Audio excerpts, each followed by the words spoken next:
One, two, three, testing. One, two, three. One. Morning. Thank you, Commissioner Caban and Chief Rivera, for welcoming us here, at 1PP. And as we're doing every year in this particular day, calling everyone who is making a decision to drive, please don't drive and drink. If you are planning to have a couple of drinks during this holiday, get a designated driver. That's the best decision that anyone can make. So many beautiful lives being lost every year because someone decides to drink and drive. And as we say here, drunken drivers ruins life, and we can stop it, and we will stop it. I'm Transportation Commissioner Danis Rodriguez on behalf of Mayor Eric Adams. Let me first acknowledge all our guests today, NYPD Chief Rivera, TLC Deputy Commissioner of Safety and Enforcement, Ira Gold, Dapper, member of Mothers Against Drunk Driving, or MAT, including today's speaker, Melissa Feliciano. Willie, thank you, Melissa, for being here. And thank you, Ken, who also led our educational department at DOT, where they touched so many, more than 200 schools, working with the senior centers, educating the drivers. They are the ones from DOT who are leading the effort to educate all drivers about the responsibility that it takes when someone gets behind a wheel. I also want to acknowledge our partners at DICAS, including Rafael Calvajo and Eric Richardson, who always help us around Vision Zero, and who also made sure we were accommodated setting up today. Thank you, both of you. Today's Vision Zero event is about how we keep New Yorkers safe this holiday weekend and every weekend. Everyone knows safety is a top priority for Mayor Eric Adams, Commissioner Caban, and everyone in this city that know that driving, when it comes to safety, is not only about improving the gun violence that we have, but also reckless drivers also contribute to the lack of safety in our street. Last year, we had several Vision Zero success. When the United States has the highest numbers of pedestrian fatality since the 1980s, New York City had the lowest number of pedestrian fatality since we started collecting data for the last 113 years, except 2020, the year of COVID. We saw near record numbers of those pedestrian fatalities. We make a lot of progress, but there's still much more that we can and we will do. I first want to thank Chief Rivera because his partnership make a big difference. His men and women who work in the patrolling our street, everyone who is part of his team, help us to reduce those numbers of pedestrian fatality in our city. When someone make a decision to drive and drink, it put in risk the life of so many individuals, as we will hear in a moment from Melissa. Thousands of lives are lost tragically and needless on American roads each year due to drunk driving. Here in New York City, that number is in a dozen, but those are our families, our loved ones, our friends, our community neighbors. We have also seen too often that drunk drivers sometimes survive the reckless decision, but those who are with that drivers in the car sometimes are the ones who lose their life, or a pedestrian who is walking, as the one that we saw in Grand Concourse, when that lady, she was ready to also go to work at 5:30 in the morning, be hit by the car.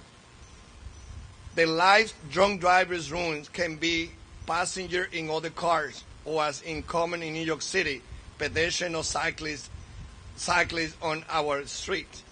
I want to let Chief Rivera to come now and share with us what the NYPD will be up this weekend and every weekend to keep us safe. Thank you, Commissioner. I want to thank everyone for being here today. As you can see, we have formidable support behind us in our mission to eliminate drunk driving. I stand before you as the NYPD's Chief of Transportation, responsible for safe traffic flow and enforcement on New York City roadways. But I am also someone who is directly affected by drunk driving. My 19-year-old cousin was a passenger in the car. The driver of the car my cousin was in ran a red light and was T-boned in the intersection. My cousin bore the brunt of the collision. He didn't make it. The driver was drunk. There is no pain like suffering through the loss of a loved one whose life was tragically cut short by a senseless and entirely preventable act. An act so egregious it is criminal. No one who drives under the influence ever thinks they will hurt someone until they do, and their life turns upside down, as do those who are also affected by the driver's poor judgment. You say your act was unintentional, but didn't consider the repercussions as you partied your night away. That's why there are laws against drunk driving, to seek justice for those like my family who have suffered through a loss, but also to protect people from joining a club no one wants to be part of. I'm sure the founders of Mothers Against Drunk Driving would agree. Being drunk, buzzed, or under the influence of any substance is not just a crime, it's a tragedy waiting to happen. Every day, countless lives are lost, and families are devastated by the senseless act of driving under the influence. According to the National Highway Traffic Safety Administration, in the United States, nearly 37 people die daily in alcohol-related crashes. That's one person every 39 minutes, a heart-wrenching statistic that underscores the severity of this problem. The impact of drunk driving is profound and far-reaching. Beyond the immediate victims, entire families are left to pick up the pieces. Survivors often face lifelong injuries and emotional trauma. The financial burden from medical expenses, legal fees, and property damage is enormous. But the actual cost is measured in lives forever changed and futures stolen. Yet this is a problem we can solve. Drunk driving is entirely preventable.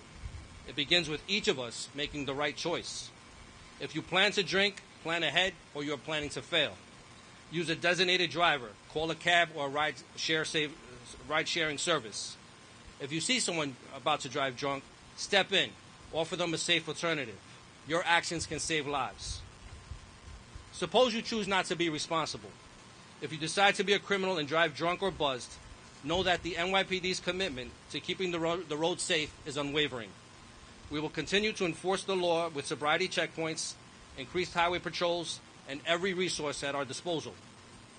The NYPD made 3,697 driving while intoxicated arrests last year. So far this year, we've made 1,312. That's an untold amount of lives saved. The NYPD loves doing this work because we know we directly contribute to the safety of the roads with each drunk driver we arrest. This Memorial Day weekend, we will also emphasize enforcement on speeding, reckless driving, and unlicensed and unregistered violations. If you are driving an unregistered vehicle, motorcycle, or moped on the streets of New York, we will seize it. Yet the NYPD cannot do it alone. We need the community's help. Preventing drunk and buzzed driving requires a cultural shift towards responsibility and care for one another. To everyone out there, remember that the decision to drive after drinking doesn't just affect you, it affects everyone on the road. The power to prevent the tragedy lies in your hands. By making responsible choices, you contribute to the safety and well-being of our community, a community where no one has to fear the actions of a drunk driver. No one has to experience the senseless loss of a loved one or the weight of a criminal prosecution on their shoulders. Together we can save lives. We can ensure that futures are fulfilled and promises are kept. Thank you for your commitment and your resolve to drive sober. Let's keep each other safe out there. I will turn it over to Inspector Ron Hall, the commanding officer of the Highway District, to discuss his unit's enforcement plans for this weekend.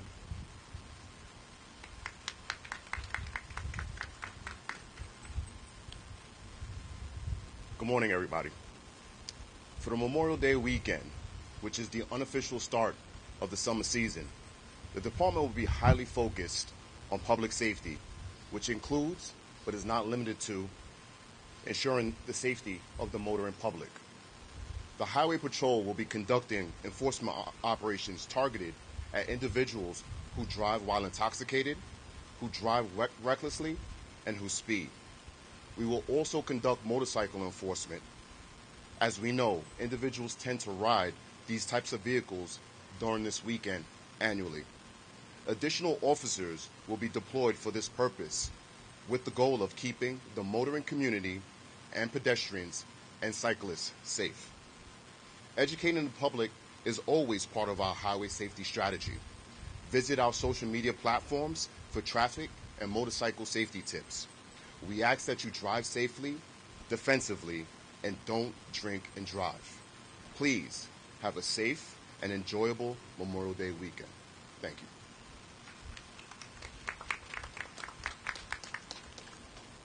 Thank you. And before we hear from our representative from the other agency, TLC, and Melissa, I want to first remind everyone that everyone will be seeing in their social media the campaign that we are launching, which is about drunk driving ruins lives. As you can see here in this piece of literature, this is what we are going to be, people will be seeing the social media. Please make a conscious decision that when you drive, you should not be drinking.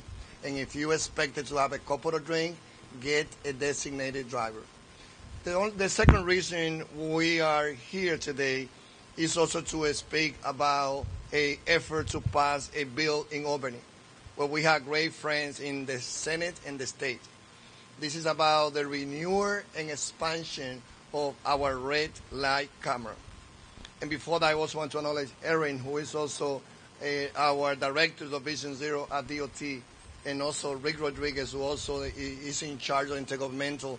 They're the one who is leading all the conversation, the great friends from City Hall at Albany, having a lot of conversation with our senators and assembly members, so that in the next few days that we have left in Albany, we want to get the renewal and expansion of red light camera. Our state legislators have just, again, only short period of time before the end. Just this past Monday evening, we saw a terrible crash in Brooklyn. A driver in Brownsville ran a red light, crashes into another vehicle, and critical injury a 1-year-old passenger. Not only was this a red light running crash, but it was also a driver who was driving while intoxicated, making today's call particularly timely. To stop crashes like this, red light camera renewal and expansion remain our very highest legislative priority, because we know red light camera saves lives. And with our state legislative action, the law governing red light cameras will expire at the end of December of this year. According to our data, the red light cameras program has yielded significant safety results over the last 30 years. In addition to a 73% decline in red light running, intersection with red light cameras saw T-bone collisions decline 65%, and red-end collision dropped 49%. The program has also changed drivers' behavior and deterred repeat offenders. In 2023, 94% of vehicles caught running a red light received no more than 1 or 2 violations. Fewer than 0.5% of vehicles received 5 or more violations. Despite these safety gains, the red light camera program is too limited to serve as a wider deterrent. New York City has 44,000 intersections. Only 13,700 have signals. And among those 13,700, for the last 30 years, this red light camera, that still is a pilot program by the state, only allow New York City to have red light camera in 150 intersections to a total of 211 red light camera. So we are asking Albany not only to allow New York City to continue the red light camera, but allow us to expand it. We are asking to expand those numbers to 1,375. Those numbers will allow New York City to have more of those tools that we use in that change the way on how New Yorkers are driving. and therefore allow NYPD and all of us to use automatic enforcement to see a reduction of crashes in our street. Now, I want to call Ira Goldfather, who is the TLC Deputy Commissioner of Safety Enforcement, to come and say a few words. Thank you, Commissioner Rodriguez. I'm Ira Goldapper, Deputy Commissioner of the Taxi and Limousine Commission's Uniformed Services Bureau. Our officers will also be on the streets this weekend, and I'd like to thank them and all the other hardworking officers working to make this a safe Memorial Day holiday. While we celebrate, they will be out there on the roads, vigilantly attempting to remove drivers who pose a risk to themselves and to others. And a big thank you to everyone who has been working with Albany to not only preserve, but expand the red light camera program. Automated enforcement works. Every time one of these cameras is installed, we see improved safety at the intersection. They're proven game changers when it comes to preventing crashes, and we need more. The same thanks to everyone working on the drug driving accountability legislation, which closes loopholes that allow drivers under the influence of unlisted drugs to walk away, or worse yet, drive away free. Just because a drug is unlisted doesn't mean we should allow someone taking it to menace our roads. This is sound, no-brainer legislation that will save lives. Saving lives is why we gather right here several times a year to remind people of the risks of unsafe driving. We know that holiday weekends pose the greatest threat when it comes to people driving under the influence of drugs and alcohol, and we know that increased enforcement can make a difference. Our core message is always the same. Do not get behind the wheel if you've been drinking or taking drugs. If you've been partying and you get behind the wheel, think really hard about the series of events you're risking once you start that engine. You can wind up killing yourself and people you love, or taking the life of a child or a family, leaving their loved ones in pain forever. There are so many bad outcomes that increase in probability when we drive impaired. If you're planning on going out this weekend, you don't even need to drive at all. TLC regulates 183,000 taxi and for hire drivers. Every single one of them is drug tested. All of them complete Vision Zero safety courses and mandatory refresher training. Let them do the driving while you have the fun. Be safe, everyone, and enjoy your weekend. Thank you. Thank you, Aaron. Now let's hear from Melissa Feliciano from Mother Against Drunk Driving. Thank you to the NYPD, the New York Department of Transportation, and Vision Zero for having Mothers Against Drunk Driving here today. My name is Melissa Feliciano Wiley, and I lost my brother to drunk driving crash. Today I stand before you to shed light on one of the most pressing issues plaguing our roads, drunk driving. It's a topic that warrants our utmost attention, for behind every statistic lies a story of shattered lives. Every year, countless lives are cut short and families torn apart due to the reckless decision to drive under the influence of alcohol and drugs. It's a decision that not only endangers the life of the driver, but also puts innocent bystanders at risk. The consequences of drunk and drug driving extend far beyond the crash itself. Lives are forever changed in an instant. Families are left to grapple with the pain of losing a loved one, while others are left to navigate the challenging road to recovery from life-altering injuries. It is my honor to speak to you as we kick off the Memorial Day weekend and inform our communities about the 100 deadliest days of summer. My brother, Ben Feliciano, was a college graduate, an athlete who loved baseball and basketball, an innocent and responsible sober driver. My brother's faith in life was sealed and stolen on Saturday, August 19, 1995, when a drunk driver slammed his vehicle into the back of Benny's car on the Gowanus Expressway in Brooklyn. The force and the speed of the impact flipped Benny's car over the vehicle ahead of him, and Benny's car landed upside down on the expressway. He was crushed inside. Tragically, Benny died the next day on Sunday, August 20th, 1995. He was only 22 years old. Our family lost an incredible person, and we miss him terribly. I have since been working with Mothers Against Drunk Driving for almost 30 years, determined to educate and raise awareness about how preventable these tragedies can be.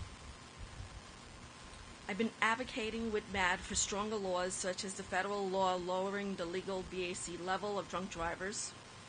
Also, I've worked with the prosecutor's office and law enforcement with their Choices and Consequences initiative in Brooklyn.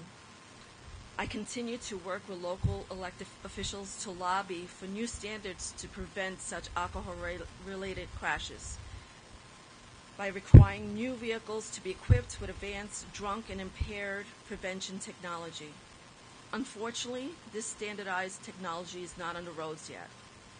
It will take years before everyone's driving a car with this technology. The battle against drunk and drug driving is not over. We must continue to educate our youth and our communities about the dangers of driving under the influence. We need to hold offenders accountable for their actions through the enforcement of DUI and DWI laws. We must advocate for stricter laws in New York State. I urge every one of you to take a stand against drunk and drugged driving, whether it's choosing a designated driver, using rideshare services as Uber and Lyft, or just simply speaking against the dangers of impaired driving. We all have a role to play in keeping our roads safe. Be the change. Your choice matters. Make the right one and save lives. Join my family in support of Walk Like Mad and the Ferry Hawks Give Back game on Sunday, January 2nd in Staten Island. Drunk and impaired driving crashes and fatalities are 100% preventable. Together, let's work towards a future of no more victims. Thank you. Thank you, Melissa. Latino made 30% of the New York City population, so to those brothers and sisters Latino who speak Spanish, I'm going to say a few words in Spanish. Hoy estamos aquí en una campaña que bajo el liderazgo de Eric Adams, nuestro alcalde, el comisionado de la policía Caban, Chief Rivera, mi persona, llamando a todas las personas que vayan a manejar en este fin de semana y de aquí en adelante, que por favor, si van a manejar y piensan tomar alguna cerveza, un trago, que busquen un chofer designado, que es inaceptado el que la persona tome y maneje. Cuando se toman esas acciones, tenemos muchas vidas que se pierden en esta ciudad. Hoy nosotros estamos determinados a hacer de Nueva York, seguir haciéndolo un ejemplo. El año pasado tuvimos una reducción tuvimos el número más bajo de peatones que murieron siendo golpeados por un vehículo en los últimos 113 años. Sin embargo, hay áreas en las que todavía esos números están muy altos. Una de ellas son aquellos choferes que intoxicados, borrachos, están manejando, mueren y muchas veces ellos sobreviven, pero las personas que iban con ellos en un vehículo o un peatón que iba cruzando fueron víctimas de eso.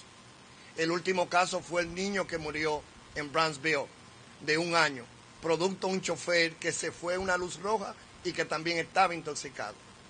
Con el apoyo de la policía, TLC, las madres contra los choferes borrachos, estamos hoy llamando a que todas las personas que vayan a manejar tomen una decisión consciente, que cuando se pongan detrás de un guía, si lo hacen, no lo hagan, no tomen anteriormente a eso. Segunda parte de hoy es llamando a que todos los legisladores de Albany nos permitan a nosotros renovar el programa que nos permite a la ciudad tener las cámaras que le dan los tickets a los choferes que se van en las luces rojas.